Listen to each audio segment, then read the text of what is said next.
Il est difficile de qualifier les couleurs de la pourriture, tant celles-ci, en transformant le vivant, lui donnent des teintes variées, nuancées et même inédites.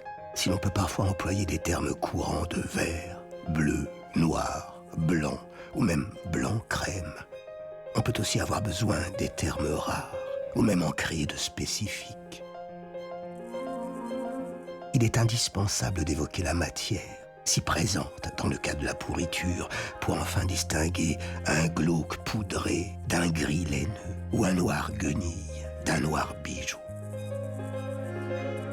De trouver les bons mots pour ne plus jamais confondre un blanc ouate, candida ou muguet, pour ne pas mélanger un rouge carrosserie et un rouge jelly et un rouge visqueux.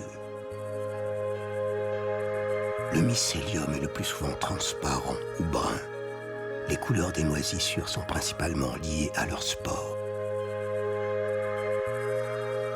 Et ces couleurs indiquent les différents états des organismes vivants. Pour s'assurer qu'une nourriture est comestible, nous la regardons.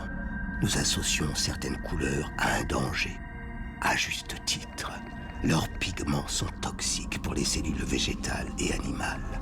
Le doré du staphylocoque, le bleu-vert des aliments avariés ou le noir de la mélanine signalent ainsi la virulence des moisissures et des bactéries. Et ce n'est pas par simple volonté de nuire. Ces pigments sont le mécanisme de défense des micro-organismes. Ils peuvent les protéger des défenses immunitaires de leurs hôtes. Et ils peuvent aussi provoquer des inflammations. Les pigments nous donnent donc des informations. Certains d'entre eux nous disent même « mange-moi ». L'industrie agroalimentaire toute puissante de nos jours utilise notamment l'orangé, couleur attractive du point de vue alimentaire. Grâce à un pigment appelé astaxanthine, produit en abondance par une moisissure, on peut en effet renforcer la couleur rose-orangée des saumons et des crustacés d'aquaculture pour leur donner un air plus appétissant. Les couleurs des moisissures et des bactéries ont un sens, et bien souvent même une histoire. La couleur glauque, par exemple, désigne cette nuance de bleu-vert-gris laiteux.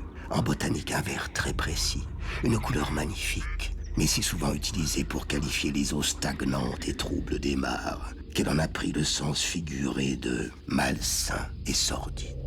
Quant au rouge, il a une place très particulière. La bactérie Serratia marcescens, qui produit un pigment rouge, fait partie des actinomycètes, littéralement champignons à rayons, car elle fabrique des filaments.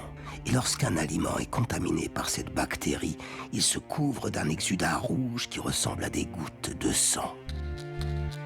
Au Moyen-Âge, des hosties ont été contaminées par la bactérie. On a alors cru qu'elles étaient ensanglantées à cause d'un phénomène occulte, puisqu'inexpliqué.